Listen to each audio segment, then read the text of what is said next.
At next, I call Adil from grade 1 to give the motivational speech in Tamil between us. Assalamu alaikum wa rahmatullahi wa barakatuhu.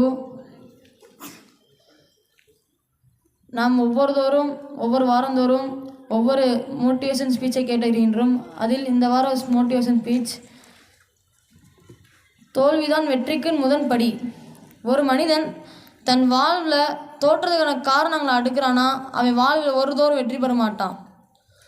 அதே தான் இதனால தான் தோற்றிருக்கேன் அது இப்படி கண்டுபிடிக்கிறான்ல அவன் தான் தன் வாழ்வில் அடுத்த நிமிஷமே வெற்றி அடைவான்.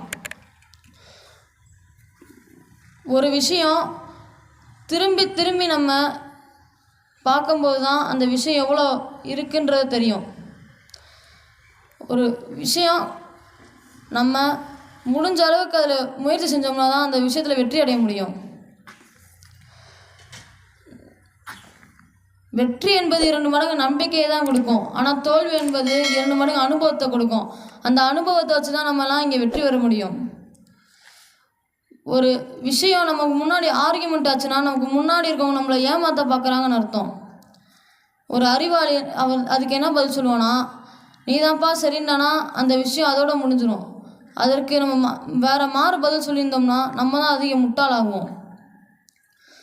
ஒரு மைக்ரோ செகண்டுடைய அளவு நம்ம ஒலிம்பிக்கில் ஓடக்கூடிய உசேன் போல்ட்டை கேட்கணும். ஏன்னா அவர் அந்த ஒலிம்பிக்கில் ஓடிய மொத்த செகண்டு 155 செகண்டு. அதில் அவர் மொத்தமாக சம்பாதிச்ச பணம் $199 பில்லியன். அதில் அவர் செலவு செஞ்ச வருஷம் வெறும் 25 வருஷம். நமக்கு தோல்வி வேணும். தோல்வி இருந்தால் தான் ஜெயிக்கணுன்ற வெறி வேணும். அந்த வெறி இருந்தால் தான் நம்ம ஜெயிக்கணுன்ற விஷயத்தில் ஜெயிக்க முடியும். வெற்றிக்கு பின்னாடி நீ போகாத.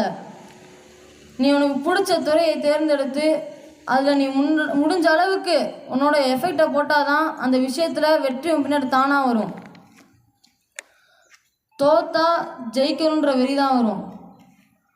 ஆனால் வெற்றி தான் நமக்கு வேணும்னு கேட்கணும்.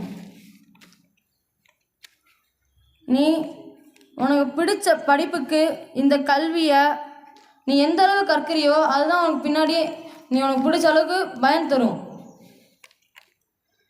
எல்லாம் சொல்லுவாங்க படித்தா முன்னேறியலாம் அப்படின்னு சொல்லுவாங்க. ஆனால் நான் ஒரு கவிதையில் படித்தேன், உழைத்தால் முன்னேறியலாம். ஆனால் இன்னும் ஒரு சாமு தாத்தா புக்கு மண்டி அடித்து 60 வயசாகியும் இன்னும் புக்கு மண்டி தான் வச்சுருக்காரு. அதே பக்கத்து வீட்டு ஆண்டனி அண்ணே இன்னும் ஆட்டோ ஓட்டி தான் இருக்கார், 80 வயசாகியும். உழைத்தாலாம் முன்னேற முடியாது. எவன் தன் அறிவால் முன்னேறுகிறானோ அவன் தான் தன் வாழ்வில் வெற்றி அடைவான். நம்ம நிலத்தில் எந்த அளவுக்கு விதையை போட்டு செடி முளை வைக்கிறோமோ அதே மாதிரி நம்ம மூளைக்குள்ளே எந்த அளவுக்கு படிக்க போகிறோமோ அந்த அளவுக்கு தான் நம்மளால் பிற்காலத்தில் நல்லா இருக்க முடியும். நீ ஒரு விஷயத்தில் எந்த அளவு கவனம் செலுத்துறியோ அந்த அளவுக்கு கடைசி வரைக்கும் நீ கவனம் செலுத்த வேணும்.